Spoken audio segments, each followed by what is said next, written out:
Buenas tardes, alumnas y alumnos de la Universidad de Los Ángeles, Campus Oaxaca, sede Putla, de la Licenciatura en Ciencias de la Educación. Vamos a continuar con las sesiones virtuales de nuestra materia Habilidades de Pensamiento. Como seguramente recordarán, en las sesiones pasadas establecimos que las habilidades de pensamiento son estas habilidades cognitivas que nos permiten enfrentarnos a las situaciones a las que nos enfrentamos de manera cotidiana, y que estas habilidades cognitivas tienen que ver necesariamente con los procesos cognitivos que se llevan a cabo en nuestro cerebro. A partir de eso, empezamos a trabajar los hemisferios cerebrales, el hemisferio cerebral izquierdo y el hemisferio cerebral derecho, y comentamos que el uso preponderante de alguno de los dos hemisferios marca el tipo de pensamiento que tenemos. Si utilizamos preponderantemente nuestro hemisferio cerebral izquierdo, nuestro pensamiento será convergente, y si utilizamos mayoritariamente nuestro hemisferio cerebral derecho, nuestro pensamiento será divergente.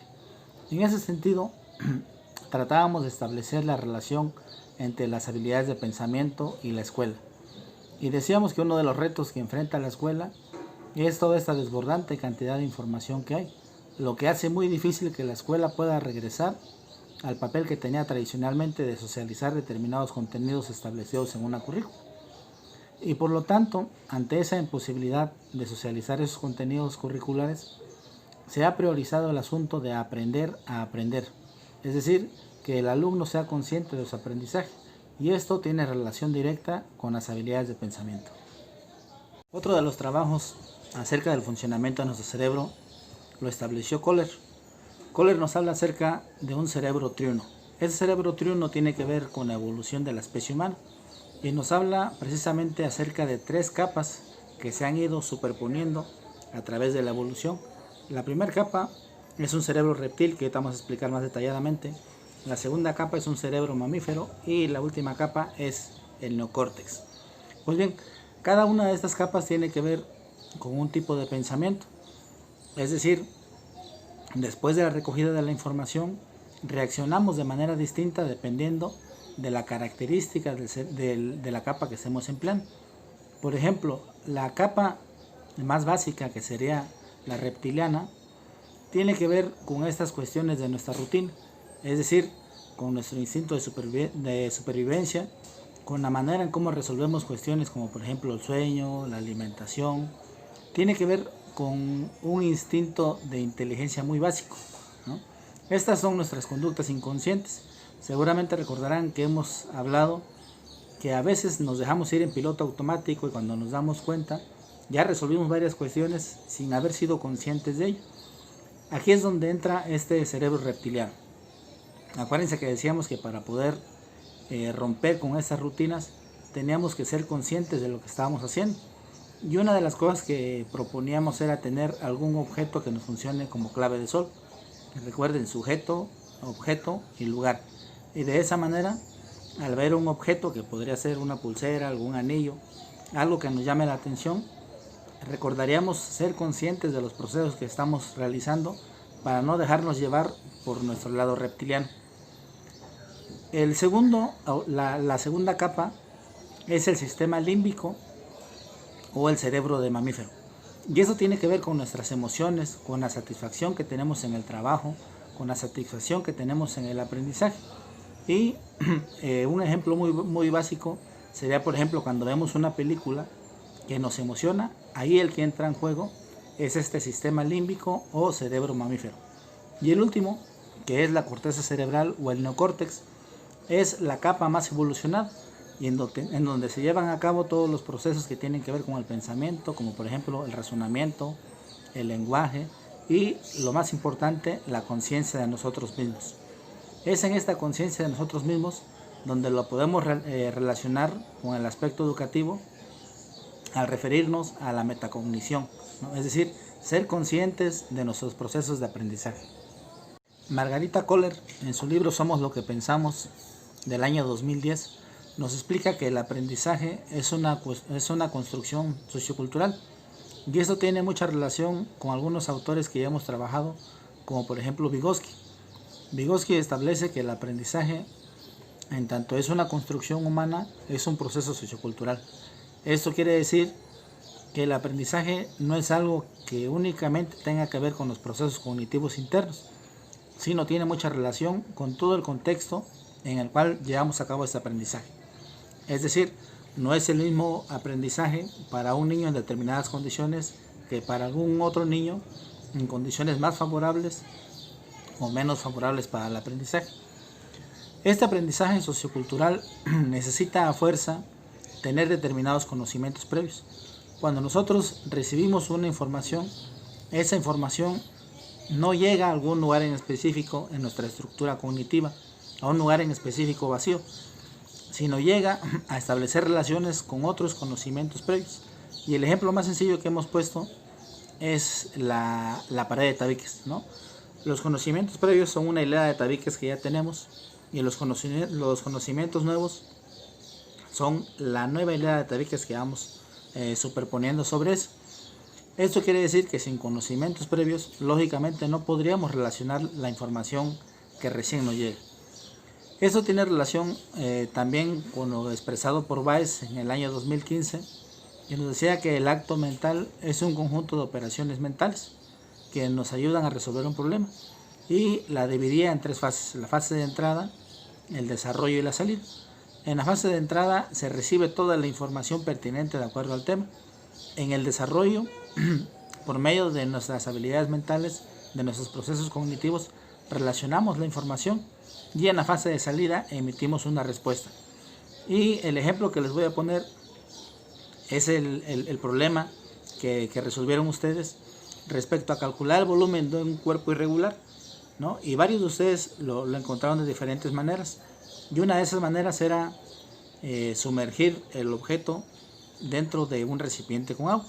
Recuerden esta historia de Arquímedes, cuando le encargó el rey Herón II de Siracusa resolver el problema que tenía de saber si en su corona se había empleado todo el oro que él le había dado a los orfebres. Entonces, bañándose, Arquímedes se da cuenta de que al sumergirse en una tina de agua, sale expulsada el agua, que es igual al volumen del cuerpo que se introdujo dentro del recipiente. Y entonces se da cuenta de que puede aplicar este principio para resolver el problema que tenía de la corona. De la misma manera, ustedes aplicaron el mismo principio para resolver el problema que tenían de calcular el volumen de un determinado cuerpo. Y ahí estamos poniendo en práctica las tres fases. En la fase de entrada, donde ustedes tienen información, tienen el cuerpo que quieren calcular su volumen. En la fase de desarrollo, donde ustedes buscan alguna manera en cómo puedan solucionar ese problema. Y finalmente la fase de salida, que es cuando comunican ustedes la respuesta que obtuvieron, es decir, la manera en cómo pudieron resolver ese problema. Los procesos básicos de pensamiento son la memoria, la percepción, la atención, la sensopercepción. Y estos procesos básicos de pensamiento nos permiten adquirir, organizar, interpretar y comprender la información, no únicamente enfocándonos en el área educativa o en alguna tarea escolar, sino en la vida cotidiana. Estos procesos que acabo de mencionar nos permiten adquirir esta información, organizarla de manera adecuada, interpretarla y comprenderla, de tal manera que podamos nosotros llegar a un conocimiento. Este conocimiento, para que sea un aprendizaje significativo, tiene que retomar los conocimientos que nosotros teníamos y unirlos al conocimiento nuevo. La manera más fácil de ejemplificarlo es utilizando el ejemplo de una cadena.